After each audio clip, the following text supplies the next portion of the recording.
Baik, soalan pertama kepada Al-Fadhil Ustaz Abu Syafiq. Boleh saya duduk? Berdiri. Bagi orang yang menganggap Muawiyah ini melakukan dosa besar, Muawiyah telah melakukan dosa, gilakan kuasa dan ijtihadnya tidak diterima apabila keluar menentang Sayyidina Ali. Apa pandangan Ustaz tentang orang tu? Imam Al-Baihaqi ada menyatakan bahawa Imam Syafi'i menghukum golongan yang berkaitan dengan peristiwa itu sebagai burah. Bila disebut burah, maka mereka ini melakukan satu kesalahan. Okay. Dan pandangan berbeza di kalangan Al-Asy'ariyah. Kadang-kadang kita jangan menghukum kepada semua Asy'ariyah. Memang ada sebahagiannya mengatakan bahawa Muawiyah di situ walaupun dia berijtihad, tapi ijtihadnya adalah bercanggah dengan nas. Kerana Imam Sayyidina Ali ketika itu adalah khalifah. Tidak sepatutnya soalan saya begitu. Bagi orang yang berkata begini, apakah perkataan dia itu diterima ataupun ditolak? Apa pandangan Ustaz tentang orang yang kata Muawiyah tamakkan kuasa, dia keluar bukan di atas ijtihad yang sah? Kalau tujuan dia adalah menghina Muawiyah, maka kita tidak menerima pandangan itulah. Jazakumullah khairan. Ini adalah perkataan Abdullah Harari dalam Sharih Al-Bayan. Al-Fadhil masalah dia bukan seorang nabi pun. Okey, kita sambung sikit lagi tentang soalan ni. Kenapa Ustaz tulis dalam Facebook, Wahabi apabila mengatakan Muawiyah borah, Wahabi sama macam Syiah? Macam mana? Ustaz tulis dalam Facebook, apabila Wahabi mengkritik Yazid bin Muawiyah dan juga mengkritik Muawiyah, saya boleh bawakan? Apabila tokoh besar Wahabi mengkritik Yazid bin Baz dan sebagainya dalam Majlis Fatwa Saudi mengkritik Yazid, kesimpulan Ustaz di bawah, Wahabi sama macam Syiah. Apabila Aid Al-Qarni mengatakan Muawiyah borah, Ustaz katakan, Ustaz mengkritiknya, mensamakan dengan Syiah. Tapi kenapa apabila datang tiba giliran Abdullah Harari, kita boleh berbeza? Tak, kita lihat kritikan itu adalah lebih kepada kritikan yang mirip kepada hulu. Tetapi dalam hal kritikan yang membina, contohnya kritikan yang menjelaskan tentang hukum, ianya juga adalah pandangan ulama-ulama di kalangan Asy'ariyah seperti dinukilkan oleh Baihaqi tadi, maka kita kata itu dari segi menjelaskan hukum. Saya bukan tentang Al-Baihaqi, tapi double standard ketika mengulas perkataan Wahabi dan ketika mengulas perkataan Abdullah Harari. Apabila Ustaz mengulas perkataan Wahabi, Ustaz kata Wahabi adalah Syiah, Syiah adalah Wahabi. Perkataan yang lebih teruk daripada itu dikeluarkan oleh Abdullah Harari bila dia kata ini adalah dosa, mereka tidak melakukan atas dasar ijtihad, bahkan dia mengeluarkan Muawiyah daripada hadis am tak boleh maki sahabat. Ustaz kata kita boleh beza. Double standard dalam berurusan dengan dua tokoh. Ini yang kita tak nak. Yang kedua, anda tak pernah cakap lagi tentang contohnya tentang Syekh Abdullah Al-Harari. Kita tidak ada pernah tulis lagi berkaitan dengan ini. Tapi Ustaz tulis tentang Aid Al-Qarni dan juga kritikan mufti Majlis Fatwa Saudi ke atas Yazid. Kita kritik ke atas Wahabi, bukan ke atas menyatakan mana-mana statement daripada Syekh Abdullah Al-Harari. Artinya kalau dia menyebut, dia lagi teruk pada Wahabi, betul?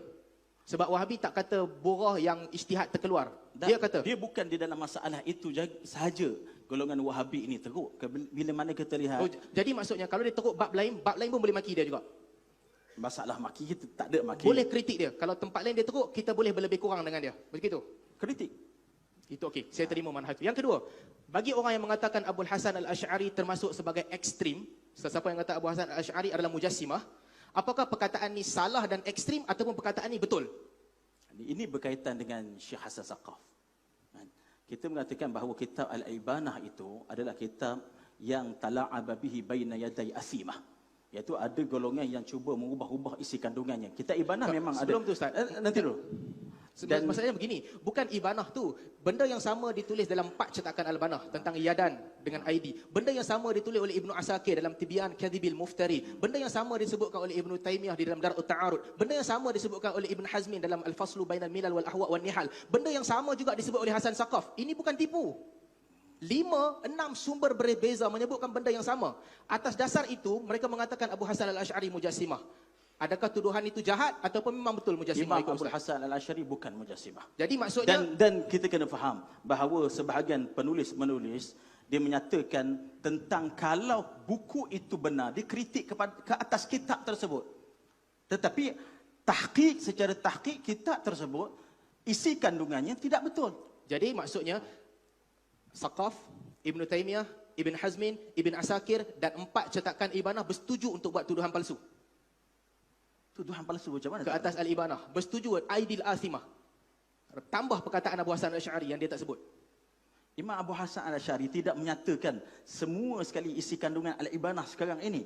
Kerana kita lihat kadang-kadang cetakan-cetakan daripada Kita berbincang tentang benda spesifik. Apabila Abu Hasan Al-Asy'ari mengatakan bahawa ID merujuk kepada yadan. Ini tajsim ikut kaedah Asy'ariyah. Tajsim ikut kaedah Tidak. Asy'ariyah. Tidak. Pada Asy'ariyah mesti takwil ataupun tafwid, betul? Ini bukan tafwid, ini itsbat. Dan kita lihat yadun tu dengan makna apa. Kalau yadun itu diterjemahkan dengan makna anggota tangan, maka itu adalah tajsim. Tak ada siapa kata anggota tangan. Jadi tak ada siapa tajsim, betul? Tak ada Wahabi kata anggota tangan. Dan sekiranya dipegang secara zahir ataupun terjemahan yang menampakkan ihamu jisim, itu melazimkan kepada Pertama, tajsim. kita tak tahu apa dalam kepala orang. Yang kedua, tak ada Wahabi kata anggota. Jadi tak ada Wahabi jisim, mujassim, betul? Ada golongan Wahabi Siapa? yang jisim. Contohnya kita lihat dalam Okey. At-Tuwaijiri dalam Ustaz bagi kitab. satu contoh, Wahabi gunakan perkataan adwun. Siapa yang katakan Allah ada adwun? Perkataan begitu adwun, kalau kita lihat di dalam kitab Satu contoh Khalqul Adam ala suratir Rahman, disebut bahawa golongan Wahabi mendakwa Allah ini mencipta Adam mengikut dan serupa dengan bentuknya. Itu tajsim. Sekejap Ustaz, sekejap. Itu ada hadis yang lain. Khalaqa Adam ala suratihi. Tidak sahih. Tak, yang penting bagi saya perkataan tubuh badan, adwun yang digunakan satu contoh salafi untuk membenarkan tuduhan Ustaz. Tidak semestinya kita kena keluarkan Okey, jadi tak ada. lafaz adwan itu. Jadi sekarang tak ada. Atas maklumat yang Ustaz ada, tak ada siapa Wahabi kata adwun bagi Allah. Ataupun Ustaz ada? Lafaz itu Lafaz adwan tak ada. Betul. Adwan itu setakat ini kita memang tidak dapati, tetapi Jelas. melazimkan benda itu ada. Jelas. Jadi jangan tuduh orang kalau tak ada lafaz. Sebagaimana kita boleh bersangka baik dengan selawat syifa dan sebagainya, di sini juga kena bersangka baik. Kalau tak ada lafaz, jangan tuduh orang. Seterusnya, apakah Syekh bin Baz kafir, ya atau tidak? Pada pandangan Ustaz, Kita tidak menghukum orang-orang kafir. dia tak kafir. Orang yang mengatakan Nabi Muhammad adalah ausan, berhala, dan orang yang mengharuskan pakai salib, dia kafir ke tidak? Mengharuskan pakai salib. Hmm. Dilihat di dalam hukum fiqh, jika dia memakainya tabarruk untuk mengambil berkat daripada salib, itu dihukum sebagai kafir. Kalau dia kata Nabi Muhammad adalah berhala, ausan, Wal'iyadzubillah. dia kafir. Kita dari segi hukumnya kita lihat bahawa kalau mengatakan Nabi Muhammad itu adalah berhala, kita bimbang, boleh jatuh kepada kufur, kita bimbang kepada dia. Ustaz, patah balik. Patah balik. Ustaz menuduh Syekh Mufti Wahabi bin Baz, ini daripada blog Ustaz. Itulah kita bimbang. Saya tahu. Bukan benda tu. bimbang, bukan bimbang. Ustaz menuduh bahawa dia telah mengatakan bahawa ausan, Nabi Muhammad adalah ausan. Ustaz menuduh dia mengharuskan pakai salib. Sekarang Ustaz tak kafir dengan dia pula. Mana satu yang betul? Di sini ada sebut kafir. Di sini tak sebut kafir, tapi disebutkan dia haruskan pakai salib. Di mana dia haruskan? Di dalam keratan Ini ini. tulisan Ustaz. Okey. Ini tulisan Ustaz, bukan tulisan orang lain. Harap Saya tenang. tak nampak betul. Okey, tak apa. Kita pergi soalan lain. Kita pergi soalan lain. Seterusnya. Begini, by word. Astaghfirullah. Apa Asri buat belakang tu? La haula wala quwata illa billah. Orang lain boleh berdiri molek je, dia rasa apa duk bahagian belakang punggung orang lain tu. Orang yang menulis begini, apa pandangan Ustaz tentang dia? Harap tenang. Okey, saya mengatakan bahawa benda yang macam ini adalah kadang-kadang lahir daripada memang kita tidak puas hati dengan satu pembawakan mereka, dan dari segi adabnya kita memang manusia itu melakukan apa-apa kesalahan dan dia boleh Jadi itu balik. satu kesalahan. Kenyataan itu satu kesalahan. Betul. Kita mengkritik dia, memang saya mengkritik dia. Tidak ada masalah benda tu. Perkataan seperti tadi tak patut diucap. Betul. Itu adalah daripada blog Ustaz. Tetapi ini adalah di antara sebab saya mengkritik Muhammad Asri. Ya akhi, Dr. Mazhar menyebutkan sama seperti Ibnul Arabi. Sama by word saya telah buktikan tadi. Dr. Mazhar mendakwa ulama Islam halalkan liwat ke atas tubuh manusia. Bukti ada di bawah. Ini ada di bukan bawah. dakwaan dia. Ini dakwaan Ibnul Arabi. Dia nakalkan. Dan ditulis dalam kitab-kitab madhab Maliki. Kita boleh buka dan rujuk. Kenapa dia seorang kena? Jadi maksudnya, kritikan yang sama Ustaz sanggup bagi kepada Ibnul Arabi? Dia berlain. Asri bukan Ibn Arabi. Perkataan yang sama diucapkan oleh dua orang. Dengan Asri Ustaz bantai dia. Ustaz sebut perkataan begini. Tapi Ibnul Arabi, oh Asri bukan Ibnul Arabi. Mana manhaj? Di dalam hal ini tidak berkaitan dengan manhaj. Dia berkaitan dengan kita perlu mengkritik dia kerana dia mengkritik para ulama.